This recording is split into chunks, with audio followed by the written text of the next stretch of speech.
Bu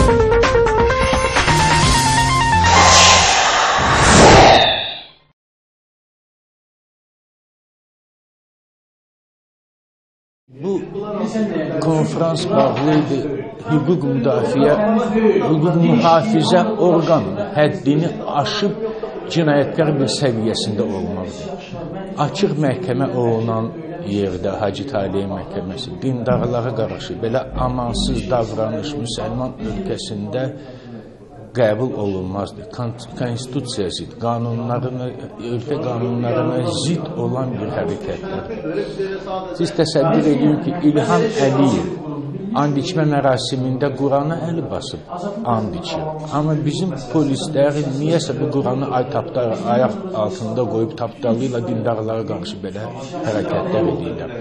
Mən özüm bu hadisələrin şahidi olmuşam. Mən görmüşəm necə onlara qarşı provokasyon xarakter daşıyan bir insident oldu. Döyüldürdülər, əzişdirdilər, həbsə saldılar. Üstəlik hələ cərimə də verirlər bunlara.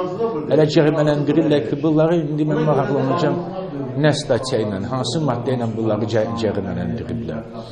Və yekun olaraq onu deyim ki, biz deməli qərara gəldik ki, Mərkəzləşmiş Müdafiə Komitəsi aparaq, sistemli işimizi görək və bütün bu həbslərlə qarşı bəyanat verəcəyik və hətta prokuraturadan, Daxili İşlər Nazirliyindən tələb eləyəcəyik ki, zorakılıq tədbiq etmiş polislər cəzalandırılsın. Cəzalandırsın dedik, cinayət işi açılsın.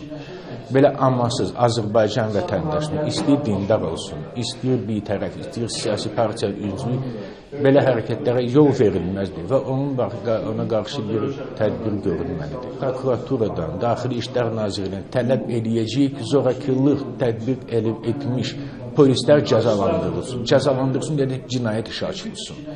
Belə amansız Azərbaycan vətəndaşını istəyir dindar olsun, istəyir bir tərəf, istəyir siyasi partiya üzvü, belə hərəkətlərə yol verilməzdir və ona qarşı bir tədbir görülməlidir.